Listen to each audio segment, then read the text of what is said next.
दोस्तों, एक ऐसी घास जो हमारे खेतों की सबसे बड़ी दुश्मन है। इसके लिए चाहे हम कितने भी ट्रैक्टर चला लें, कितनी भी निराई गुड़ाई कर दें, या फिर अगर हम साधारण दवाओं का इस्तेमाल भी करते हैं तो घास ऊपर से तो खत्म हो जाती है, लेकिन ज़मीन के अंदर बैठी जड़ें इसकी फिर से जिंदा हो जाती हैं। जी हाँ दोस्तों, मैं बात कर रहा हूँ मोथा घास के बारे में। अगर आप भी इस मोथा घास से परेशान हैं और अगर इसको आप जड़ से ख़त्म करना चाहते हैं तो आज का ये वीडियो सिर्फ आपके लिए है। क्योंकि दोस्तों, आज इस वीडियो में मैं आपको एक ऐसे बेहतरीन और सटीक हर्बिसाइड के बारे में जानकारी देने वाला हूं, जिसके बाद ये हर्बिसाइड आपके इस मोथा घास को सिर्फ ऊपर से ही नहीं सुखाएगा, बल्कि आखिरी गांठ तक पहुंचकर और इसके हर एक गांठ को सुखाकर खोखला कर देगा। आज इस वीडियो में पूरी जानकारी इस हर्बिसाइड के बारे में आपको मिलने वाली है। कौन सी हर्बिसाइड है, कौन कौन सी फसलों में आप इसका इस्तेमाल कर सकते हैं। ये एक सेलेक्टिव हर्बिसाइड है, इसलिए आप इसको कुछ फसलों में भी इस्तेमाल कर सकते हैं। तो मोथा घास को जड़ से खत्म करने के लिए इस हर्बिसाइड को इस्तेमाल करने का एकदम सही तरीका भी इस वीडियो में मैं आपको बताऊंगा, ताकि बेहतरीन रिजल्ट इस हर्बिसाइड का आपको मिल सके।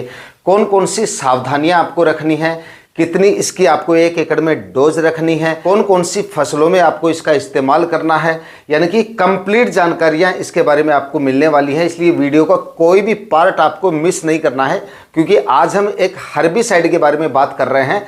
इसलिए अगर जानकारी अधूरी रही आपकी तो ना ही तो आपको बेहतर रिजल्ट मिल पाएंगे, और गलत फसलों में अगर आपने इस्तेमाल खुराक ज़्यादा रह गई तो आपको नुकसान का सामना करना पड़ सकता है। इसलिए वीडियो पे लास्ट तक बने रहिएगा, और वीडियो अगर आपके लिए इंफॉर्मेटिव रहे तो वीडियो को लाइक और शेयर जरूर कर दीजिएगा। नमस्कार किसान भाइयों, मेरा नाम है सुरेश और आप देख रहे हैं खेत किसान झुंझुनू। तो देखिए किसान भाइयों, इस हर्बिसाइड का इस्तेमाल अगर आप मोथा घास को जड़ से खत्म करने के लिए कर रहे हैं तो पहली सावधानी आपको ये रखनी है कि खेतों में पर्याप्त नमी रहनी चाहिए जिस समय पे आप हर्बिसाइड का इस्तेमाल कर रहे हैं, और मोथा घास एकदम एक्टिव मोड में रहना चाहिए, मतलब घास में हरापन रहना चाहिए।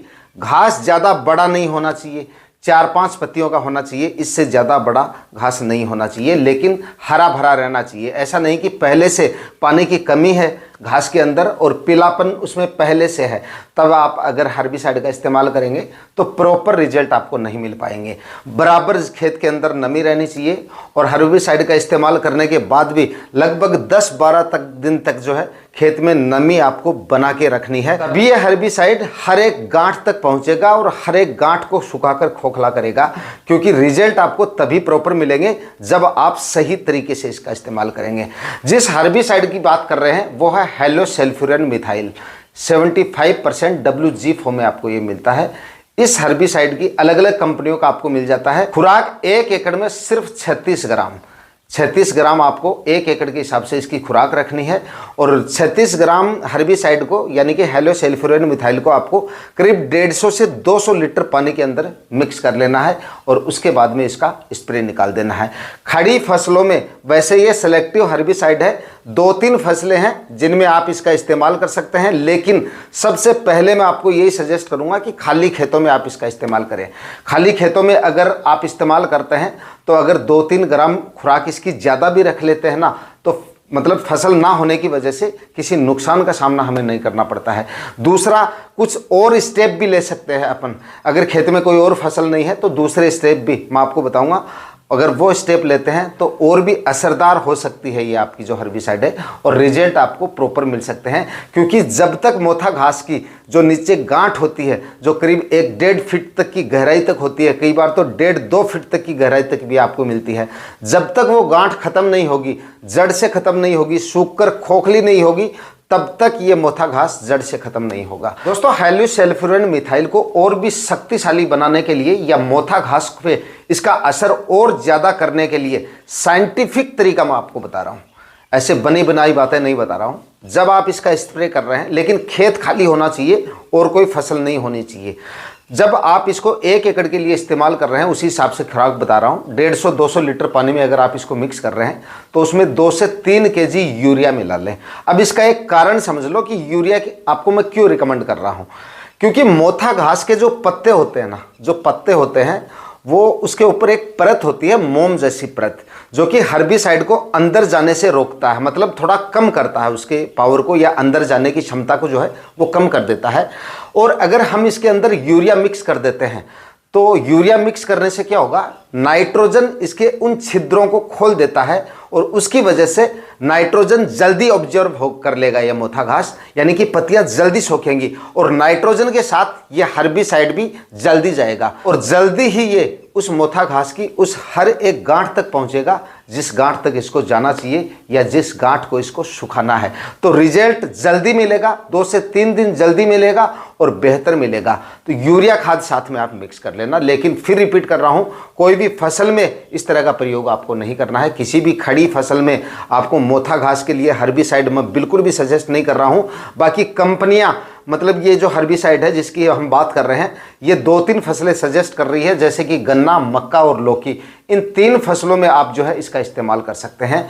और कुछ किसान भाइयों का मैंने फेसबुक पे 2-3 दिन पहले वीडियो डाला था, वहाँ पे कुछ किसान भाइयों के रिव्यू भी मैंने पढ़े थे, मतलब अच्छा रिजल्ट है, कर सकते हैं। लेकिन मैं आपको रिकमेंड बिल्कुल नहीं करता हूँ जो आप हर्बिसाइड, क्योंकि पता नहीं आप किस कंपनी का हर्बिसाइड खरीदेंगे। मैंने आपको 60 बताया है और उसके बाद में हो सकता है कि कई बार किसान भाई गलती भी कर देते हैं, स्प्रे टैंक को ठीक से साफ़ नहीं करते हैं। पहले से अगर आपने कोई दूसरी हर्बिसाइड का इस्तेमाल किया है तो कंपनी का जो मैनुअल साथ आता है उसको पढ़ें और उस हिसाब से ही आपको इसका इस्तेमाल करना है। बाकी फसलें मैंने आपको बता दी हैं जो कंपनियों की तरफ से सजेस्ट की जाती हैं। इन 3 फसलों में आप इसका इस्तेमाल जो है वो कर सकते हैं। बाकी खाली खेत में अगर आप इस्तेमाल करेंगे वो और भी ज़्यादा सही रहेगा। अब दोस्तों, घोल तैयार करने का सही तरीका भी समझ लीजिए। 1 एकड़ का एक साथ ही मैं आपको बता देता हूँ। जैसे कि 200 लीटर आप पानी लीजिए, एक ड्रम लीजिए, उसके अंदर 200 लीटर पानी में एक बार आधा पानी ले लीजिए। उसके बाद एक बाल्टी के अंदर 10 लीटर पानी के अंदर 2 kg यूरिया मिक्स कर लीजिए और उसको अच्छे से पिघला लीजिए, दाना बिल्कुल नहीं रहना चाहिए। उसके बाद में अलग बाल्टी में हेलोसल्फ्यूरिक मिथाइल ले लीजिए, उसको अलग से मिक्स कर लीजिएगा। 36 ग्राम प्रति एकड़ के हिसाब से खुराक, फिर रिपीट कर रहा हूँ, उसको मिक्स कर लीजिए। उसके बाद में पहले आप इसमें जो आपने स्प्रे टैंक के अंदर या फिर अलग ड्रम के अंदर जो पानी इकट्ठा किया है उसके अंदर सबसे पहले आप यूरिया डालिए, जो यूरिया का पानी है वो डालिए और उसके बाद में हेलोसल्फ्यूरिक मिथाइल जो आपने मिक्स कर रखा है वो डाल दीजिए और उसके बाद में बची हुई जो पानी की मात्रा है वो डाल के 200 लीटर पानी पूरा कर लीजिए और उसके बाद आप समान मात्रा में 1 एकड़ में इसको स्प्रे कर दीजिए। अच्छे से मिक्स ज़रूर कर लेना। इस तरीके से आपको ये घोल तैयार करना है। स्प्रे करने के बाद में इस तरह से अगर आप स्प्रे करेंगे तो 10 दिन के अंदर आपका ये जो मोथा घास है वो पूरी तरह से ख़त्म हो जाएगा। पूरी तरह से तो नहीं होगा, रिजल्ट आपको अच्छा खासा दिख जाएगा। बाकी पूरी तरह से ख़त्म होने के लिए आपको इंतज़ार करना है कम से कम 15 दिन का। 10 से 15 दिन ही कंपनी बताती है। बाकी आपको जुताई जो है बिल्कुल अपने खेत की वो 15 दिन से पहले नहीं करनी है। एक बार स्प्रे करने के बाद में उस जिस खेत में आप स्प्रे कर रहे हो उसमें करीब 15 से 20 दिन तक मतलब किसी भी तरह का हल वगैरह आपको नहीं चलाना है और नमी करीब 10 दिन तक तो आपको हल्की नमी बना के रखनी है। मतलब कि सिंचाई की कमी नहीं होनी चाहिए घास के अंदर स्प्रे करने के बाद भी और पहले भी। और हाँ दोस्तों, स्प्रे आपको हमेशा सुबह जल्दी या शाम के समय करना है। लेकिन सुबह जल्दी कर रहे हैं तो सावधानी ये रखें कि घास में ज़्यादा ओस नहीं रहनी चाहिए, वरना जो घोल है हमारा स्प्रे का वो पतला हो सकता है और रिजल्ट कम रह सकता है। तो सुबह के समय या फिर शाम के समय करें। स्प्रे करने के बाद करीब 4 से 6 घंटे तक बारिश वगैरह भी नहीं होनी चाहिए। इस तरह से ये थोड़ी सी सावधानियां जो है वो आपको ज़रूर रख लेनी है। इस तरीके से आप बताए गए हर्बिसाइड बताए गए तरीके से इस्तेमाल करेंगे तो भाई आपका जो ये मोथा घास कई सालों से आपको परेशान करता आ रहा है ये जड़ से ख़त्म हो सकता है अगर सही तरीके से इस्तेमाल इसका किया जाए। बाकी दोस्तों, खड़ी फसलों में या विशेषज्ञों की राय या आप इसका जो साथ में कैटलॉग आता है उसको पढ़कर ही जो है इसका इस्तेमाल आपको करना है और उसी हिसाब से आपको खड़ी फसलों में इस्तेमाल करना है। खड़ी फसलों में 2-3 फसलें मैंने आपको बताई थी, जैसे मक्का, गन्ना और आपका जो लौकी है। इस तरह की फसलों में आप इसका इस्तेमाल कर सकते हैं, लेकिन वो भी कैटलॉग पे अगर दिया गया है तो आपको इस्तेमाल करना है, नहीं करना है। आज के वीडियो में इतना ही। वीडियो अगर आपके लिए इन्फॉर्मेटिव रहा तो इस वीडियो को लाइक और शेयर जरूर कीजिएगा। चैनल पे नए हैं तो सब्सक्राइब जरूर कर लीजिएगा। मिलते हैं किसी और वीडियो में नए टॉपिक के साथ। तब तक के लिए जय जवान जय किसान।